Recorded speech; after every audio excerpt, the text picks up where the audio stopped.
Here he's referring again to sheep and to wolves, but he's saying that the disciples are actually sheep, and they're being thrown out into the world of wolves. The world is full of wolves. And so he's giving this imagery that is contrary to the image of a wolf in sheep's clothing.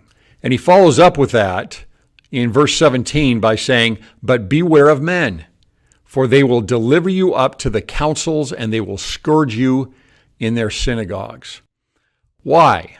Why would this happen? So this gives us another idea of the state of things in Judah and what is happening. They are in a position with an intense, high-level ideological possession that is driven by rules, very demanding, specific rules that are added on top of the law of Moses. And it's done all in the name of God, right? And so this power, which we can easily see being centralized in Jerusalem, is easily executed throughout the land of Judah and throughout those that would be followers or that are tied to the temple at Jerusalem. That it can easily be executed, this power is easily executed through these demanding, specific tasks and laws and rules that everybody has to follow. And this is what Jesus is coming in saying. He's saying, you are all slaves to this.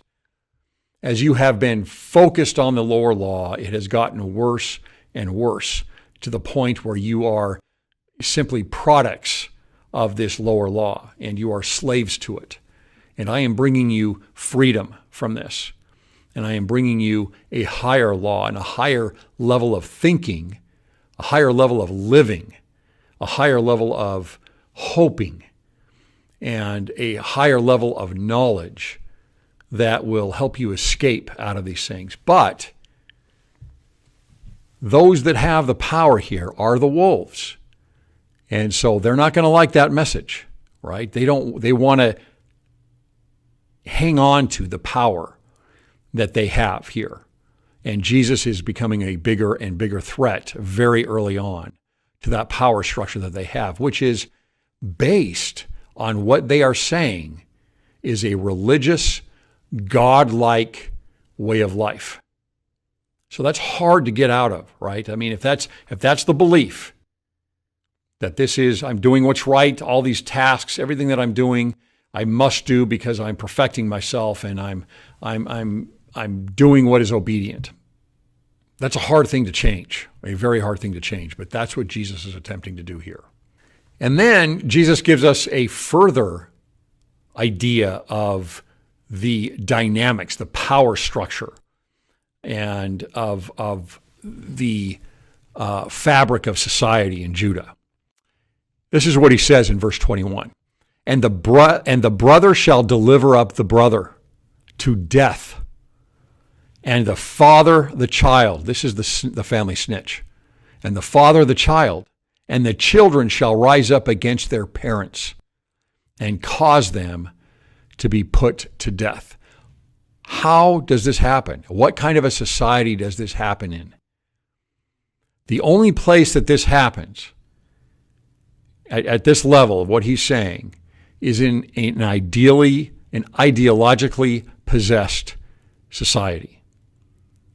And that can happen in our day. We saw this especially in the 20th century throughout Europe and Asia, where you have on the right, you had Nazi Germany and to lesser degrees in Italy and in Spain, where you had right-wing authoritarian regimes.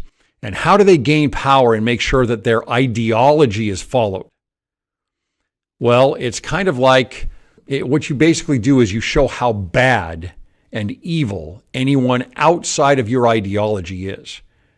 And you make it worth, even to a family member, even to a child or a father or anyone else, you threaten them with horrendous consequences.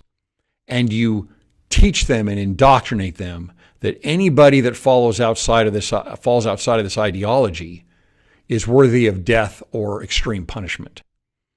And once you've gotten that into society, once you have inserted this into an ideological position in the hearts and minds of men and women, and children especially, then you have a society of fear, because you don't know who's going to say something to you and who's going to snitch on you.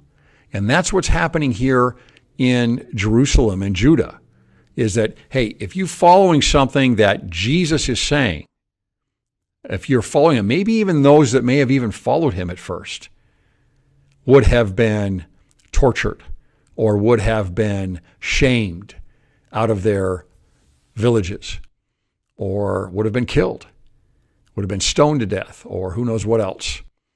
And that might have been a real big issue for Jesus's crowds being able to grow larger and larger and larger. Certainly this is what they did to Christ. And so to think that it didn't happen to many others before that, I think would be a little naive.